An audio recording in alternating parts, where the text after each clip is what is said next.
न तुम हमें जानो, न तुम किसी को जानो है, मगर लगता है कुछ ऐसा, अब तो हार के ही मानोगे। तो साहब क्या होता है कि जब राम ने रावण को सीता को लौटाने के लिए अंगद हनुमान आदि के द्वारा संदेश पहुंचा है, यहाँ तक कि विभीषण ने भी भाई होकर भी रावण को सही बात समझाने की कोशिश की है, लेकिन कहा गया है कि विनाश काले विपरीत बुद्धि उसी तरह मोदी जी का भी उल्टा सत्ता में 10 साल रहकर भी जिसने जनता से किए वादे हैं पूरे नहीं किए और केवल अपने धन्ना सेठ मित्रों को फायदा पहुंचाया। अब जनता के वोटों की जरूरत पड़ी है तो क्या होता है कि उनको समझ में आ गया कि जनता तो राहुल जी की वादों की दीवानी हो गई है। अब लगे वादों राहुल जी के वादों का मखौल उड़ाने। लेकिन कहा गया है कि इस बार एक बार किसी दुकान से गलत माल खरीद लेने के कारण और धोखा खाने के बाद आदमी दूसरी उसी दुकान पर दूसरी बार नहीं जाता है। वही जनता समझ गई कि ये अब बेवकूफ़ बनाने से काम नहीं चल रहा। अब मोदी जी समझ लगे हैं जनता इतनी बेवकूफ़ नहीं जितना वो समझते थे।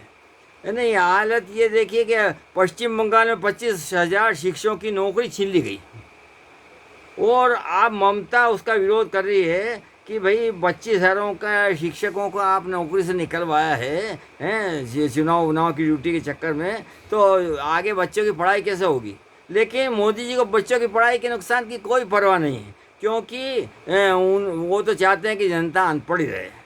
क्योंकि जो वो केजरीवाल जी के द्वारा पढ़ी लिखी जनता से मोदी जी 3-3 बार हार का सामना कर चुके हैं और वहीं केवल केरला में 100% साक्षर जनता का मोदी जी सामना नहीं कर पाते। मोदी जी तो केवल पकोड़े तलने का कह सकते हैं, लेकिन कहाँ तले ये बता नहीं पाते हैं। तो ये फेरी वालों की समस्या जो है वो मुंबई की नहीं देश भर में कहीं पे भी नहीं सुलझा सकें। अरे हाट बाजार की पहले से ही परंपरा रही है और जनता भी गरीब जनता हाट बाजार से सस्ता खरीदती थी या फुटपाथ से खरीदी थी।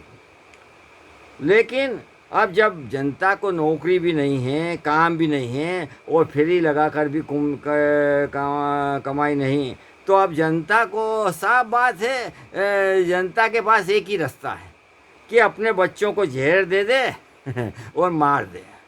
लेकिन याद रखिए जनता अपने बच्चों को जहर देने के पहले एक बार तो सारे देश में तमाम मार काट मना के बताएगी और ये मोदी जी को बताएगी कि ये क्या है तुम्हारी औकात है। और इनका जनता ने सोच लिया कि इसका अब 10 साल की समस्या का निराकरण मोदी जी तो नहीं कर सके, लेकिन इनको हरा कर ही किया जा सकता है और इन समस्याओं का हल जनता ही करेगी और मोदी जी को घर पे बिठाएगी और घर पे और विपक्ष वाले सत्ता में आएंगे तो इनको जेल में बिठाएगी।